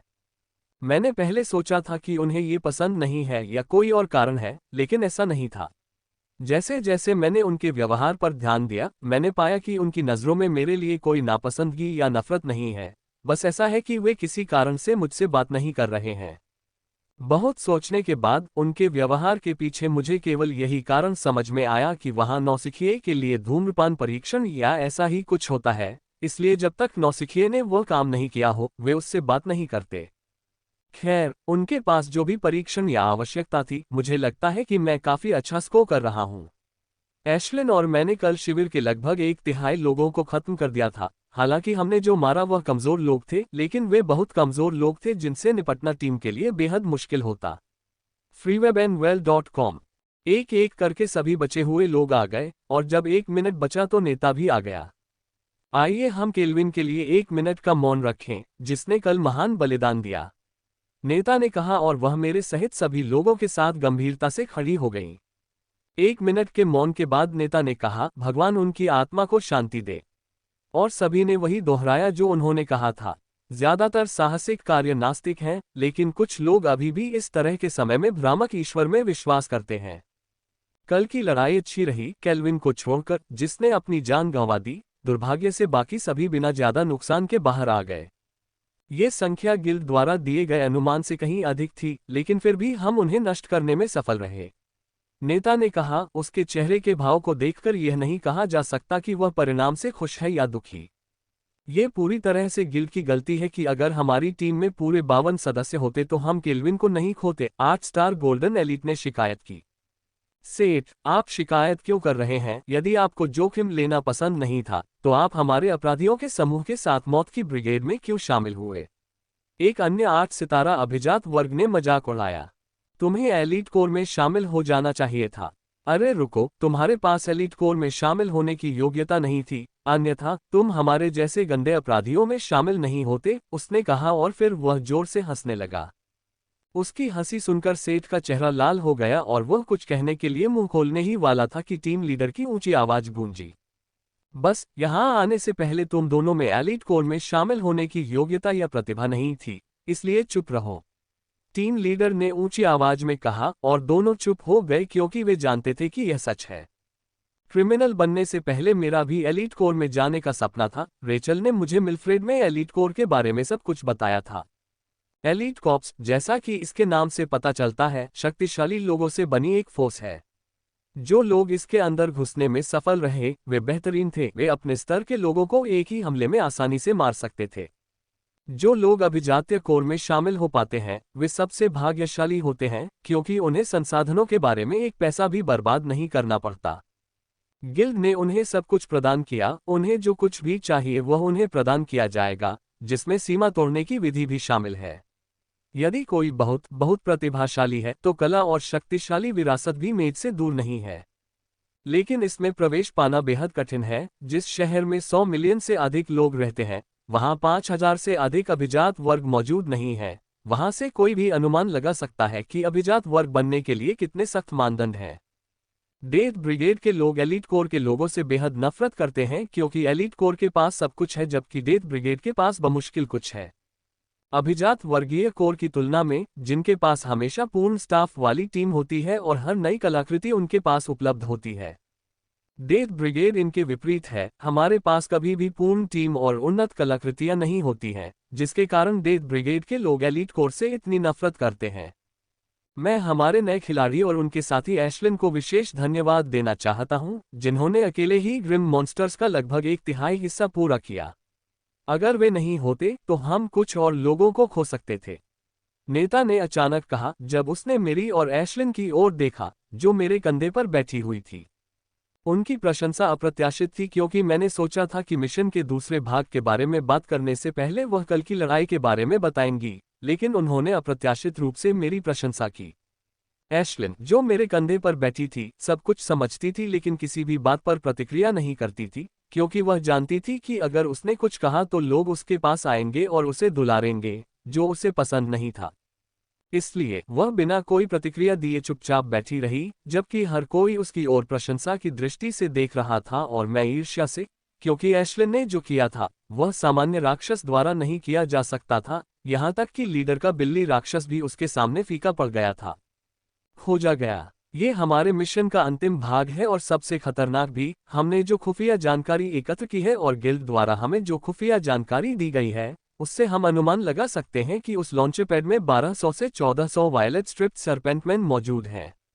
लीडर ने मिशन का विवरण हमें भेजते हुए कहा, हमें इस खतरनाक दलदल में आए हुए 12 दिन हो चुके थे और हम 2 मिशन पूरे कर चुके थे, जिसमें केवल एक ही व्यक्ति हताहत हुआ था। दोनों मिशनों में हमारी टीमों ने अच्छा प्रदर्शन किया, विशेष रूप से एश्लिन ने, जिसने युद्ध शुरू होने के 2 मिनट में ही सभी निम्न स्तर के ग्रिम राक्षसों को मार डाला था, जिससे सभी को बहुत मदद मिली कि हमने 10 मिनट के भीतर ही युद्ध समाप्त कर दिया था। मेरी ताकत भी उन्नत हो गई है। मैं 3 सितारा गोल्डन एलीट बन गया हूँ और अपने टोटेम आर्टिफैक्ट की सहायता से मैं अब 5 सितारा गोल्डन एलीट की शक्ति का प्रदर्शन कर सकता हूँ, लेकिन ये पिछले 12 दिनों का मेरा सबसे बड़ा लाभ नहीं है। मेरा सबसे बड़ा लाभ ऊर्जा को परिष्कृत करना है। अब मैं लड़ते समय काफी मात्रा में ऊर्जा को परिष्कृत कर सकता हूं। इसलिए जब तक मैं विधि ऊर्जाओं के साथ बहुत दूर नहीं जाता, वे अब पूरी लड़ाई में मेरे साथ रहेंगी क्योंकि मैं उन्हें परिष्कृत करना जारी रखता हूं। इस मिशन के लिए सभी को सावधान रहना होगा। नेता ने कहा, हमें ग्रिम राक्षसों की एक बड़ी संख्या का सामना करना पड़ेगा, जो अब तक की हमारी सबसे अधिक संख्या है। उसने गंभीरता से कहा। सभी ने सहमति में कहा, 1400 ग्रिम राक्षसों का सामना करना कोई मजाक नहीं है। हम सावधान नहीं हैं और हमने ठीक से योजना नहीं बनाई है। हम सभी ग्रिम राक्षस द्वारा नष्ट कर दिए जा सकते हैं और हमारे मृत शरीर को वे खा सकते हैं, जो मौत से भी बदतर बात है। गंभीर चेतावनी के बाद टीम लीडर ने युद्ध की रणनीति की रूपरेखा तैयार करना शुरू कर दिया। ये पिछले वाले के समान ही है, लेकिन अलग भी है। रणनीति को सूक्ष्म स्तर पर रेखांकित किया जा रहा है, जहां से हम कैंप में प्रवेश करेंगे से लेकर ग्रिम राक्षसों का सामना करने तक। जब मैंने पहले मिशन की रणनीति सुनी तो मैं ये जानकर आश्चर्यचकित रह गया कि टीम लीडर ग्रिम मॉन्स्टर की शक्ति का पूर्वानुमान कैसे लगा पाया, जिसका सामना हमें उनके शिविर में प्रवेश करने के बाद करना पड़ेगा। बात यह है कि जब आपके पास दुश्मन के बारे में पर्याप्त खुफिया जानकारी होती है तो उनकी गतिविधियों का पूर्वानुमान लगाना बहुत आसान होता है, जैसे कि वे रात में क्या खाएंगे, किससे बात करेंगे, और यह भी कि जब उनका शिविर टूट जाएगा तो वे किस पर हमला करेंगे। क्या किसी के पास रणनीति के बारे में कोई प्रश्न है? नेता ने फिर पूछा। सभी को नहीं, मैं सिर हिलाते हुए देखकर, तो चलो अब समय आ गया है कि हम कुछ ग्रिम राक्षस को मार डालें, टीम के नेता ने कहा। कुछ सेकंड बाद हम छिपे हुए निवास से बाहर निकल आए और ग्रिम मॉन्स्टर के लॉन्चपैड की ओर बढ़ गए। पहले मिशन की तरह बाहर अभी भी अंधेरा है, लेकिन शाम जल्दी होने के बजाय ये भोर के करीब है। हमने भोर के समय हमला करने का निर्णय लिया है, क्योंकि वायलेट स्ट्रिप्ड सरपेंटमैन रात्रिचर प्रजाति है तथा वे भोर से 1 घंटा पहले सोना शुरू कर देते हैं। इसलिए ये हमला करने का सबसे अच्छा समय है, जब इनमें से अधिकांश राक्षस सो रहे होते हैं। समय बीतता गया और 1.5 घंटे बाद हम ग्रिम मॉन्स्टर्स के कैंप में पहुंच गए। ये वैसा ही दिख रहा है जैसा मैंने परसों देखा था जब मैं जानकारी जुटाने आया था। इसका आकार एक छोटे शहर जितना है और इसके अंदर बैंगनी रंग के लंबे पतले ग्रिम मॉन्स्टर गश्त करते देखे जा सकते हैं। यदि कोई उन्हें ध्यान से देखे तो वह देखेगा कि ये बैंगनी रंग के ग्रिम मॉन्स्टर काफी उबे हुए और नींद में लग रहे थे और हमेशा अपनी कलाई के उपकरण की जांच कर रहे थे। हमने इन राक्षसों को 1 मिनट तक देखा, उसके बाद हम धीरे धीरे शिविरों की ओर बढ़े। रास्ते में हमने कई उपकरणों को कई कारणों से इस्तेमाल करने के लिए रखा। ये उपकरण हमारे मिशन की रीढ़ हैं, जो लड़ाई के दौरान बाहरी व्यवधान से बचाव का काम करते हैं। वे न केवल लड़ाई की आवाज को पूरी तरह से अलग कर देते हैं, बल्कि वे आसपास के क्षेत्र को सामान्य दृश्य के रूप में भी ढक देते हैं, जिससे हमें बाहरी व्यवधान की चिंता किए बिना लड़ने में मदद मिलती है। हम बाहर गश्त कर रहे बैंगनी धारीदार सरपेंटमैन के पास पहुंच गए हैं। हम अब होलोवॉच पर समय देख रहे हैं। जैसे ही घड़ियां तय समय पर टिक जाएंगी, हम आगे बढ़ेंगे और इन कमीनों को मार देंगे। हम सांस थामे इंतजार करते रहे और समय बीतता गया और जल्द ही घड़ी में 4:45 बज गए। आसमान में सूर्यास्त की खूबसूरत हल्की नारंगी रोशनी देखी जा सकती थी, लेकिन हम उसका आनंद लेने की स्थिति में नहीं थे क्योंकि अब समय आ गया था कि हम मस्ती करना शुरू कर दें। स्लाइस पुची जैसे ही घड़ी में 4:45 बजे हम सभी उस स्थान से बाहर निकले और राक्षस की ओर बढ़े। क्या मैं कह सकता हूँ कि अन्य लोग आगे बढ़ गए, जबकि मैं उस स्थान पर रुका रहा और 4 चाकुओं को एक साथ फेंक दिया जो बैंगनी ऊर्जा और मेरी अग्नि क्षमता से प्रभावित थे। चारों चाकुओं ने 4 बैंगनी धारीदार सरपेंटमैन को मारा जो अलग अलग जगह और अलग अलग स्तर पर थे। चाकुओं ने बैंगनी धारीदार सरपेंटमैन के सिर पर सीधा वार किया, जिससे उन सभी की मौत हो गई, इससे पहले कि वे चीख पाते। 1 सेकंड बाद मेरे समूह ने भी आसपास मौजूद बैंगनी धारीदार सरपेंटमैन को मारना समाप्त कर दिया और हम चुपके से शिविर के बल्क क्षेत्र की ओर बढ़ गए। यह मिशन का सबसे महत्वपूर्ण समय है। अब हमारे पास समय बहुत कम है। 30 सेकंड में हमें न केवल टेलीपोर्टेशन फॉर्मेशन को नष्ट करना है, बल्कि कैंप के अंदर भी पहुंचना है। इससे पहले कि पूरी तबाही मच जाए, हम जितनी जल्दी कुछ वायलेट स्ट्रिप्ड सरपेंटमैन को खत्म कर सके उतना ही बेहतर होगा। इस बार मैं टेलीपोर्टेशन फॉर्मेशन के काफी करीब हूं, पिछली 2 बार के विपरीत जब मैंने बड़े युद्ध में लड़ने के लिए केंद्र की ओर बढ़ने से पहले शिविर के पीछे से हमला किया था। मैं देख सकता था कि किस प्रकार टीम लीडर अपनी टीम के साथ बल्क क्षेत्र के किनारे के करीब पहुंची और वहां ड्रिल रख दिया तथा फिर चुपके से अंदर जाकर छोटे पेड़ की छाया में छिप गई। frey_webnovel_com। उसने सब कुछ बहुत अच्छे से किया और उसका धनुष अभी मूर्त रूप लेने ही वाला था कि अचानक उसके चेहरे के भाव बदल गए। मुझे इसका कारण समझ में आ गया और मेरी अभिव्यक्ति भी बदल गई, क्योंकि सबसे बुरी स्थिति घटित हो चुकी थी। मैंने देखा कि ग्रिम मॉन्स्टर बहुत तेज गति से उसकी ओर आ रहा था और उसी समय पूरे कैंप में नीले रंग की रोशनी फैलनी शुरू हो गई, साथ ही आवाज भी आ रही होगी। खोज लिया गया। ये देखकर मेरे चेहरे पर भय का भाव उभर आया, क्योंकि मेरे बगल में खड़े लोगों ने जो सबसे बुरा दृश्य होने की उम्मीद की थी वह घटित हो चुका था। हमें खोज लिया गया है। ये बैंगनी धारीदार सर्पों की भीड़ से स्पष्ट है जो अपने निवासों से बाहर आ रहे थे। इतना ही नहीं, बल्कि वायलेट धारीदार सरपेंटमैन ने भी टेलीपोर्टेशन गेट को सुरक्षित रखने के लिए उसे घेर लिया था। ऐसा लग रहा था कि जैसे ही ग्रिम मॉन्स्टर्स ने फॉर्मेशन से बाहर निकलना शुरू किया, उन्होंने सुदृढ़ीकरण के लिए भी आवाज उठाई। समूह के नेता, बल्क क्षेत्र में छेद कर दीजिए, मेरे पास टेलीपोर्टेशन गेट को नष्ट करने का विचार है, मैंने बिना समय बर्बाद किए कहा, क्योंकि ऐसा करने के लिए समय नहीं है। एक बार पता चल जाने पर हमारे लिए भागने का कोई रास्ता नहीं होगा, क्योंकि वे हमारा पीछा करेंगे और ग्रिम मॉन्स्टर्स के शिविरों के कारण हम सभी 37 में से बहुत कम लोग जीवित बच पाएंगे। मेरे समूह के नेता ने, जो मृत्यु ब्रिगेड के एक अनुभवी सदस्य थे, बिना कोई समय बर्बाद किए तुरंत ही ड्रिल को बाहर निकाला और उसे बल्क क्षेत्र में रख दिया। एशलिन जाओ, मैंने कहा कि जैसे ही ड्रिल ने छेद खोला, वह एशलिन के गुजरने के लिए काफी बड़ा था। इस बार जब एशलिन मेरे पास से निकली तो वह चिल्लाई नहीं, बल्कि तेजी से छेद में घुस गई और उस संरचना की ओर इतनी तेजी से बढ़ी कि उसे केवल धुंधलापन ही कहा जा सकता है।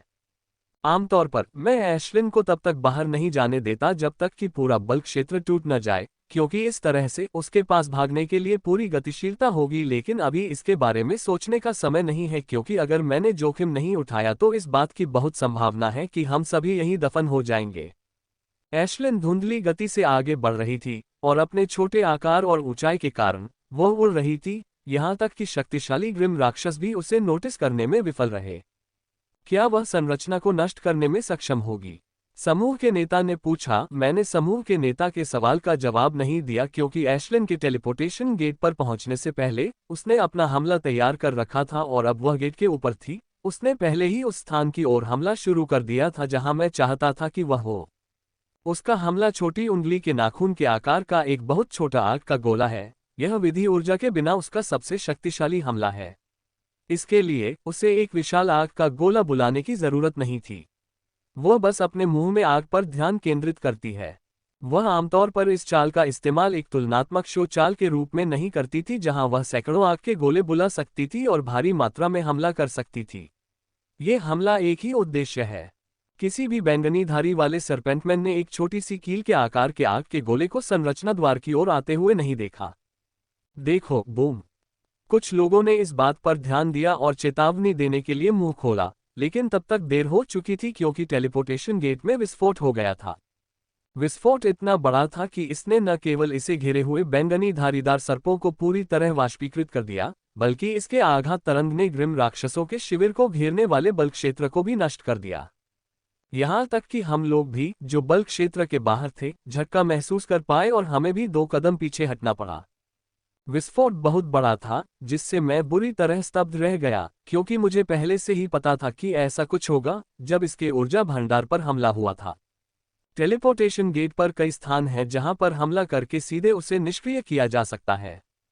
नेता ने हमेशा कोर पर हमला किया जिससे टेलीपोर्टेशन गेट भी नष्ट हो गया, लेकिन छोटे पैमाने पर और टेलीपोर्टेशन गेट की सामग्री को ज्यादा नुकसान नहीं हुआ। लेकिन जिस स्थान पर मैंने हमला किया उसे ऊर्जा भंडारण कहा जाता है, जहां सभी ऊर्जा क्रिस्टल संग्रहित होते हैं और जब कोई इस पर शक्तिशाली हमला करता है तो ये पूरी तरह से नष्ट हो जाता है। यहां तक कि एक छोटा सा हिस्सा भी नहीं बचाया जा सकता है, जो खेदजनक है क्योंकि टेलीपोर्टेशन गेट का प्रत्येक भाग बड़ी कीमत प्रदान करता है। टीम लीडर, मेरे ग्रुप लीडर ने गुस्से से मेरी ओर देखते हुए कहा, क्योंकि टीम लीडर टेलीपोर्टेशन के बहुत करीब थी। वह इतनी करीब तो नहीं थी, लेकिन इतनी करीब थी कि अगर वह बदकिस्मत रही तो उसे गंभीर चोट लग सकती थी या उसकी मौत हो सकती थी। वह ठीक है, मैंने मुस्कुराते हुए कहा और ग्रुप लीडर के साथ शिविर की ओर बढ़ गया। मेरा हमला टीम लीडर की खुद की योजना थी। दूसरे कैंप को नष्ट करने से पहले टीम लीडर मेरे कमरे में आए और विशेष रूप से एशलिन की क्षमताओं के बारे में पूछा। वह विफल होने की स्थिति में टेलीपोर्टेशन गेट को नष्ट करने की बैकअप योजना पर चर्चा करना चाहती थी। मैंने उसे एशलिन की क्षमताओं के बारे में बताया था और यह भी कि वे किस प्रकार की क्षति पहुंचा सकती हैं, और हमने उसके असफल होने की स्थिति में टेलीपोर्टेशन गेट को नष्ट करने की बैकअप योजना पर भी चर्चा की थी। हमने जो किया वह उसकी योजना का हिस्सा था। उस पर सैकड़ों ग्रिम मॉन्स्टर्स द्वारा हमला किया जा रहा था और वह पहले से ही अपने अंतिम चरण में थी, और अगर यह विस्फोट न होता तो वह 3 से 4 सेकंड में मर जाती। हमारी योजना के अनुसार अगर उसकी हालत पहले जैसी हो गई तो मुझे एशलिन से कहना होगा कि वह अधिकतम विस्फोट पर टेलीपोर्टेशन गेट को नष्ट कर दे। मैंने बताया था कि एशलिन किस तरह का हमला करेगी और उसने टेलीपोर्टेशन गेट को कब नष्ट किया था।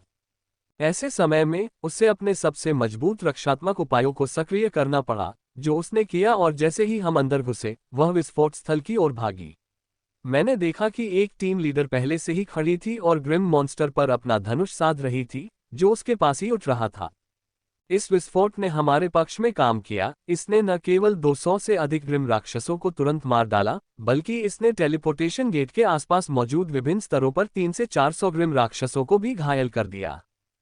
फिर भी यह मिशन खतरनाक बना रहा क्योंकि अभी भी 1000 से अधिक ग्रिम राक्षसों को मारना बाकी है।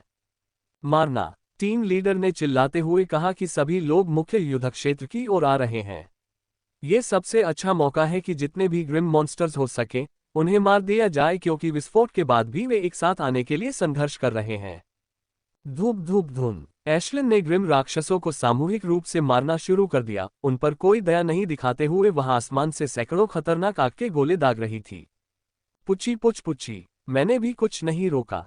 मैं किसी भी 6 सितारा अभिजात वर्ग पर चाकू फेंक सकता था जो मेरे सामने आता, और अपनी तलवार उन पर चलाता जो उससे नीचे हैं, जैसा कि 7 सितारा गोल्डन अभिजात वर्ग और उससे ऊपर के लोगों के लिए है। मेरे अलावा जो लोग हैं वे उन्हें संभाल रहे हैं, इसलिए उनकी मदद से मैं अपना पूरा ध्यान 6 star golden elite violet striped serpentman पर केंद्रित कर सकता हूं। लेकिन मुझे पता है कि मैं उनकी मदद अधिकतम 1 मिनट तक ही ले सकता हूं, क्योंकि उसके बाद बिखरे हुए वायलेट स्ट्रिप्ड सर्पेंटमैन एकत्र हो जाएंगे और वास्तविक युद्ध शुरू हो जाएगा। पुची पुच स्लाइस स्लाइस, मैं जितनी जल्दी हो सके बैंगनी धारीदार सर्पेंटमैन को मारना जारी रखता हूं। मुझे उस दर्द की परवाह नहीं है जो मैं अपने आसपास बैंगनी कोहरे से मरकर महसूस कर रहा हूं।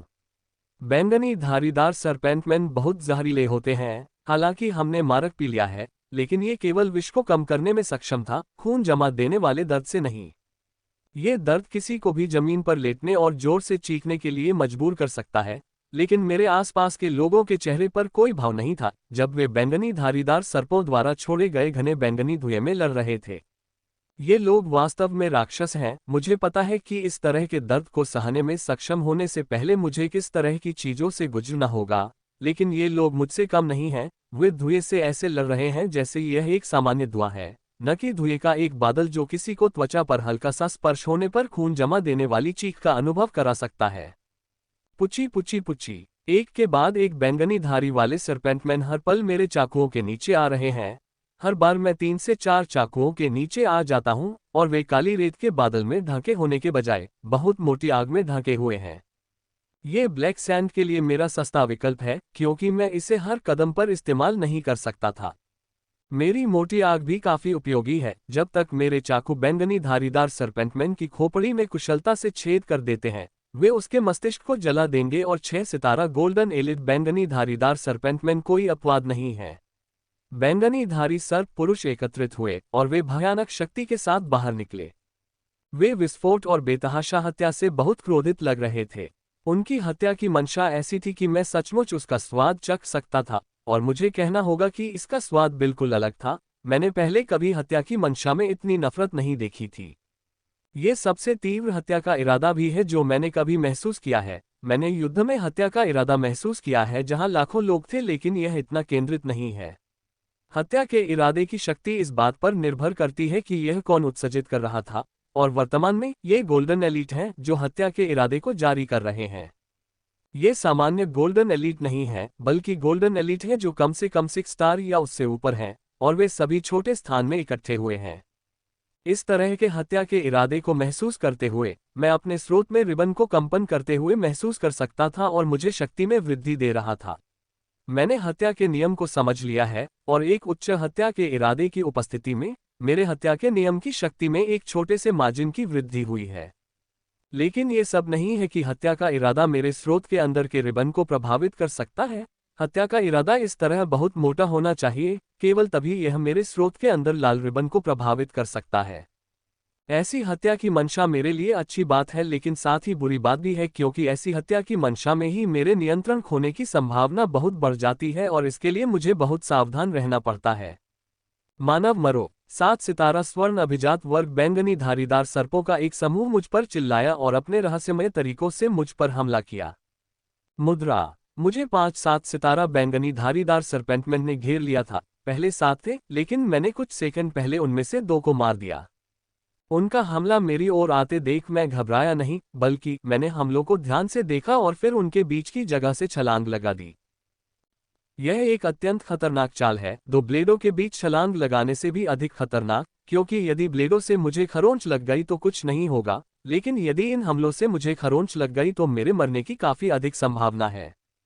7 सितारा गोल्डन अभिजात वर्ग द्वारा किए गए विधि ऊर्जा के ये हमले मेरे जैसे 3 सितारा गोल्डन अभिजात वर्ग के लिए बेहद घातक हैं। सुप सुप सुप। जैसे ही मैंने छलांग लगाई, मेरे दोनों हाथों में 5 कुनाएं आ गईं। उनमें से 3 आगे की ओर चली गईं, जबकि 2 पीछे की ओर इतनी तेजी से गईं कि उन्हें आंखों से देखा नहीं जा सकता था।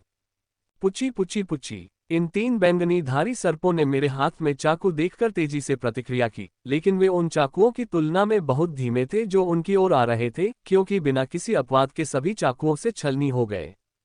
फेदरलाइट विधि वास्तव में अद्भुत है। यदि प्रथम स्तर की ठंड मुझे इतनी गति देती है तो दूसरी, तीसरी और अन्य क्या देंगी, ये सोचते ही मेरा दिल जोर जोर से धड़कने लगा। मैं अपने विचारों में ही मग्न था कि अचानक मुझे लगा कि मुझ पर जानलेवा हमला हो रहा है, और मैंने उस दिशा की ओर देखा। मैंने देखा कि 15 बैंगनी धारी सरपेंटमैन 8 सितारा स्वर्ण अभिजात बैंगनी धारी सरपेंटमैन के नेतृत्व में मेरी ओर आ रहे थे। नेता 8 सितारा है, लेकिन 8 अन्य भी ज्यादा कमजोर नहीं हैं। 14 अन्य बैंगनी धारीदार सरपेंटमैन 7 सितारा गोल्डन एलिट हैं। मैं ऐसी ताकत देखकर भागना चाहता था, लेकिन मैंने खुद को रोक लिया, क्योंकि मुझे पता था कि उनसे दूर भागना चुनौतीपूर्ण होगा, क्योंकि नेता 8 सितारा के पास एक स्पीड मेथड था और यह बहुत तेज गति से मेरी ओर आ रहा था। ये देखकर कि मेरा चेहरा सख्त हो गया है और मेरे हाथ में 8 चाकू आ गए हैं, मैं और चाकू ले लेता, लेकिन मैं अपने हाथ से अधिकतम 8 चाकू ही चला सकता हूं। सुप सुप सुप। जैसे ही वे प्रकट हुए, उन्होंने गहरी काली रेत और मोटी बैंगनी ऊर्जा को अपने घेरे में ले लिया और अभूतपूर्व गति से बैंगनी धारीदार सर्पों की ओर बढ़े।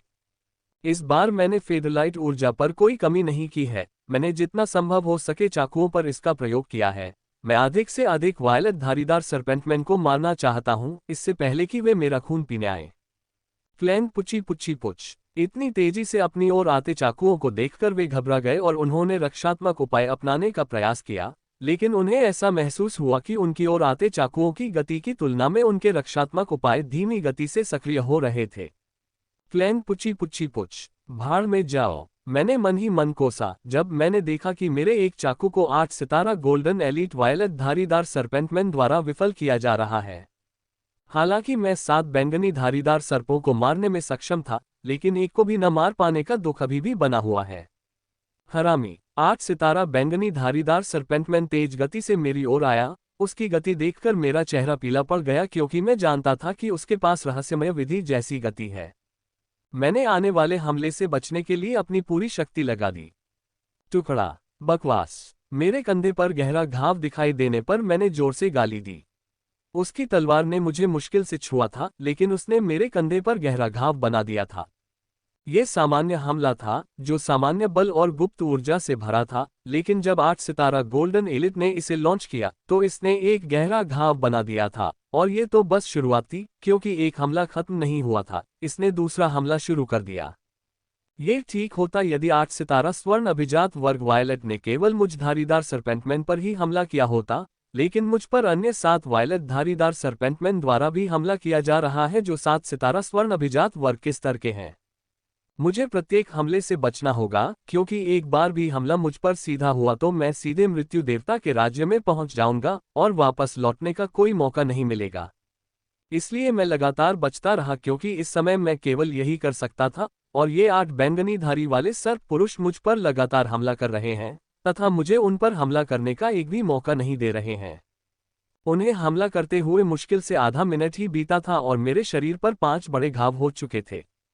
उनसे लगातार खून बहता हुआ देखा जा सकता था, यहाँ तक कि इनसे निपटने में समस्या होने पर मैंने जो शक्तिशाली उपचारात्मक दवा खाई थी, उससे भी कोई लाभ नहीं हुआ, क्योंकि उनमें ऊर्जा होती है और जब तक मैं पहले उस ऊर्जा को नष्ट नहीं कर देता, घाव जल्दी ठीक नहीं होंगे।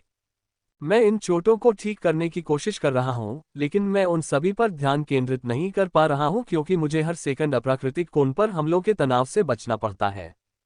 हमले वास्तव में बहुत ज्यादा हैं, और मैं उन्हें ऐसे कोनों पर चकमा दे रहा हूं जो मानवीय रूप से असंभव लग रहे थे, यहां तक कि बैंगनी धारी वाले सरपेंटमैन, जिनके कबीले के पास ग्रिम मॉन्स्टर्स में सबसे लचीले शरीर थे, मुझे इस तरह के अप्राकृतिक तरीके से उनके हमलों से बचते हुए देखकर हैरान थे। एशलिन ने मुझसे पूछा था कि क्या वह मदद कर सकती है, उसकी मदद से मैं इन बैंगनी धारी वाले सरपेंटमैन से आसानी से निपट सकूंगा, लेकिन मैंने मना कर दिया क्योंकि मेरे पास एक योजना है। मैं अपने हत्या नियम में जो पागलपन था उसे छोड़ने जा रहा हूं। ये काफी समय से एक ही स्तर पर अटका हुआ था, लेकिन अब ज्यादा समय नहीं क्योंकि मैं अंततः इसके लिए तैयार हूं। अपने चारों ओर सब कुछ लाल होता हुआ महसूस कर सकता था। 8 सितारा गोल्डन एलीट वायलेट धारीदार सरपेंटमैन के साथ लड़ाई में मैंने अपनी आंखें बंद रखी थी और लाल दृष्टि से संघर्ष किया था, लेकिन जब मैंने पागलपन को बाहर निकाला तो मेरी आंखें अपने आप खुल गईं। अब मुझे जो दृश्य दिखाई दे रहा है वह हल्का लाल है, जो मेरी सामान्य दृष्टि और लाल दृष्टि का मिश्रण है, सिवाय इसके कि मैं हल्के प्रकाश में अन्य रंग भी देख सकता हूँ। हे, जैसे जैसे पागलपन बढ़ता गया, मैं एक बिल्कुल अलग इंसान बन गया। मेरे मुंह से एक अजीब सी हंसी निकली क्योंकि मैं अपने ऊपर आने वाले हमलों को बिना किसी गलती के चकमा दे रहा था। चकमा इतना सटीक था कि एक भी हमला मेरे शरीर को छू नहीं पाया। सभी बैंगनी धारीदार सरपेंटमैन ये देखकर आश्चर्यचकित हो गए क्योंकि मैंने पहले भी उनके सभी हमलों को चकमा दिया था, लेकिन इस तरह से कभी नहीं। इस बार मैंने चकमा दिया क्योंकि यह एक सामान्य हमला था और मैंने इसे बहुत सहजता से किया। अपनी पूरी ताकत से हमला करो, इस कमीने को जल्दी से मार डालो, 8 सितारा गोल्डन एलीट वायलेट स्ट्रिप्ड सरपेंटमैन चिल्लाया क्योंकि उसने मेरे अंदर परिवर्तन महसूस किया था। सुप सुप सुप। 8 सितारा स्वर्ण अभिजात वर्ग वायलेट धारी सरपेंटमैन का आदेश सुनकर सभी वायलेट धारी सरपेंटमैन ने मुझ पर पागलों की तरह हमला करना शुरू कर दिया। मुझ पर रंग बिरंगे हमले होने लगे और सबसे ऊपर 8 सितारा गोल्डन एलीट भी मुझ पर आया और अपनी पूरी ताकत से मुझ पर हमला किया। मेरे चेहरे पर एक शैतानी मुस्कान उभर आई क्योंकि खतरनाक हमले हर तरफ से मेरी ओर आ रहे थे। वे बेहद तेज और घातक थे, और अगर मैं सामान्य होता तो मेरे लिए बिना कुछ कष्ट सहे सभी हमलों से बच पाना लगभग असंभव होता। लेकिन अभी मेरे चेहरे पर एक अजीब सी मुस्कान है क्योंकि मैं हमलों से बचते हुए उनसे कुछ सेंटीमीटर की दूरी पर तैर रहा हूं। इनमें से कुछ ने मेरे कपड़ों को छुआ, उन्हें जला दिया, उन्हें फाड़ दिया, लेकिन एक भी मेरी त्वचा को छूने में सक्षम नहीं था। मैं ये सब करते हुए विधि ऊर्जा का न्यूनतम उपयोग कर रहा हूं। मेरा पागल मन सोचता है कि मेरे शरीर से जितनी भी पंख जैसी हल्की ऊर्जा का उपयोग किया जा सकता है, वह सब बेकार है, इसलिए मुझे केवल उतनी ही ऊर्जा का उपयोग करना चाहिए जितनी मुझे जरूरत है, और हमलों से बचने के लिए मुझे बस इतनी ही ऊर्जा की जरूरत है। मेरा ये चरण पागलपन से भरा हो सकता है, लेकिन इसमें नियंत्रण भी शामिल है। इसमें कोई संदेह नहीं है कि मुझे मारने की तीव्र इच्छा महसूस होती है, लेकिन यह इच्छा लक्षित और नियंत्रित होती है। ये नियम को मारने का मेरा तरीका है। मुझे काफी समय से पता था कि मुझे अपने नियम को मारने में पागलपन की जरूरत है क्योंकि इसमें बहुत ज्यादा नियंत्रण है, लेकिन मैंने उस समय पागलपन को बाहर नहीं आने दिया। मुझे यकीन था कि अगर मैं इस पागलपन को बाहर निकाल दूंगा तो मैं एक हत्या मशीन बन जाऊंगा जिसका कोई नियंत्रण नहीं होगा, जो कि बहुत बुरा विकल्प है। इसलिए मैंने इंतजार किया और अपने ऊपर नियंत्रण और हत्या के नियम को तेज किया। केवल इस लड़ाई में मुझे लगा कि मेरा नियंत्रण पर्याप्त स्तर पर पहुंच गया है, तभी मैंने पागलपन को बाहर आने दिया। हमले से बचते हुए मैं अचानक बहुत तेजी से पीछे की ओर बढ़ा और पलटा। जैसे ही मैं पलटा, मैंने अपने शरीर की सारी गति को अपनी तलवार में स्थानांतरित कर दिया और इसे 7 सितारा golden elite violet striped serpentman पर घुमाया, जिनके पीछे मैं दिखाई दिया था। पाचाक, जब मैंने वायलेट धारी सर्पेंटमैन का सिर काटा तो यह इतनी तेजी से हुआ कि अन्य वायलेट धारी सर्पेंटमैन, जिनमें 8 सितारा गोल्डन एलीट भी शामिल थे, कोई प्रतिक्रिया नहीं कर पाए। मैंने लगभग बिना पंख प्रकाश ऊर्जा का उपयोग करते हुए 1 सेकंड के लिए पूर्ण प्रकाश पंख ऊर्जा का उपयोग किया जब मैंने बैंगनी धारीदार सर्पेंटमैन को मार डाला। उसे मार, हे 8 सितारा गोल्डन एलीट वायलेट स्ट्रिप्ड सर्पेंटमैन चिल्लाया क्योंकि यह मुझे जानलेवा आंखों से देख रहा था और जबकि मैं बस उस पर शैतानी हंसी हंसा था और बिना किसी हिचकिचाहट के दूसरे वायलेट स्ट्रिप्ड सर्पेंटमैन की ओर बढ़ गया था। पाचक, इस बार मेरे पागल मैन ने अपनी हरकतें नहीं छिपाईं। मैं निडर होकर दूसरे वायलेट स्ट्रिप्ड सर्पेंटमैन की ओर बढ़ा। 8 सितारा अभिजात वर्ग मुझे रोकने आया था, लेकिन मैंने उसके हमले से बचते हुए एक और ग्रिम मॉन्स्टर का सिर धड़ से अलग कर दिया। मैंने ये कार्य मुझ पर हो रहे तनावपूर्ण हमलों और मुझे परेशान कर रहे 8 सितारा गोल्डन एलीट कुत्तों के बीच किया था। जब मैंने द्वितीय वायलेट धारी सर्पेंटमैन को मार डाला था, 8 सितारा गोल्डन एलीट कुत्ते मुझसे केवल 1 मीटर की दूरी पर थे, लेकिन अपने साथी की मृत्यु को रोकने में सक्षम नहीं थे। fgaiwebenwell.com। तुम कमीने, अगर मैं तुम्हें नहीं मारता और तुम्हारा खून नहीं पीता तो मेरा नाम गोर होता। 8 सितारा गोल्डन एलीट वायलेट स्ट्रिप्ड सर्पेंटमैन चिल्लाया और मुझ पर हमला किया। इसका हमला इतना तेज था कि पिछला मुझे 2 टुकड़ों में काटने में सक्षम था, लेकिन वर्तमान मुझे देखते हुए यह मेरे कपड़ों के केवल कुछ धागे ही काट पाया। Swish swish swish. इसने मुझ पर बहुत तेज गति से लगातार हमले किए, लेकिन अविश्वसनीय रूप से नजदीकी कोण पर मुझे उन सभी से बच निकलने में मदद की। यदि कोई हमें दूर से देखता तो उसे एक बैंगनी रंग का ग्रिम राक्षस पागलपन से हमला करता हुआ दिखाई देता, जबकि एक छोटा मनुष्य उसके प्रत्येक हमले को आसानी से चकमा दे रहा था। पुच, मैंने तीसरे वायलेट धारीदार सर्पेंटमैन को मार डाला और यह उसकी अपनी मूर्खता के कारण था। ये वायलेट धारीदार सर्पेंटमैन मुझ पर छिपकर हमला करना चाहता था और मेरे काफी करीब आ गया था। मुझे बस इतना करना था कि मेरी पीठ पर एक छोटा सा चाकू फेंकना था। चाकू ने बैंगनी धारी वाले सर्पेंटमैन की आंखों को पूरी तरह से छेद दिया था, जिससे उसकी तुरंत मृत्यु हो गई। इंसान, अपने साथी की हत्या से वह बहुत क्रोधित हो गया और उसने अपनी सारी बुद्धि खो दी और पागलों की तरह मुझ पर हमला करना शुरू कर दिया। वह पूरी तरह से पागल हो गया था। ये देखकर मेरे चेहरे पर मुस्कान आ गई क्योंकि उन्माद में ग्रिम राक्षस सामान्य से अधिक शक्तिशाली हो सकते हैं, लेकिन यह वह समय भी है जब कोई उसे आसानी से मार सकता है। वह मुझ पर अभूतपूर्व गति से आया, जो पहले कभी नहीं हुआ था। उससे निपटने के लिए मेरे पागल मन ने अंततः काफी मात्रा में फेदरलाइट ऊर्जा लेनी शुरू कर दी और मेरे चेहरे पर वही भाव थे जिनसे मैं बचता रहा। पुची पुची पुची पुची। मेरी ओर हो रहे अतिरिक्त हमलों से परेशान होकर मेरे दोनों हाथों में 4 चाकू उभर आए और मैंने उन्हें शेष बचे 4 7 star golden elite violet striped serpentman पर फेंक दिया। मैं उन्हें पहले भी मार सकता था, लेकिन मैंने उन्हें मार दिया था ताकि कोई भी ग्रिम राक्षस हमारी लड़ाई की ओर आकर्षित न हो, क्योंकि मेरे जैसे कमजोर 3 स्टार गोल्डन एलीट के खिलाफ पहले से ही काफी लोग लड़ रहे हैं। लेकिन उनके लगातार हमलों को देखकर, जैसे कि वे परेशान करने वाली मक्खियां हों, मैंने उन्हें मारने का निर्णय लिया क्योंकि मुझे पूरा विश्वास हो गया था कि मैं इस उन्मत्त कमीने को मार डालने में सक्षम हो जाऊंगा। अपने साथियों को मरा हुआ देखकर उसने मुझ पर और भी अधिक पागलपन से हमला करना शुरू कर दिया, जबकि मैं उसकी हर हरकत को देखते हुए चकमा देता रहा, जैसे कि मैं उन्हें अपने दिमाग में अंकित कर रहा था। हे। कुछ देर बाद मेरे मुंह से एक अजीब सी हंसी निकली और मैं 8 सितारा गोल्डन वायलेट धारीदार सर्पेंटमैन की ओर बढ़ गया। दूसरे लोग मुझे पागल समझ सकते हैं, समझदार मैं भी यही सोचूंगा।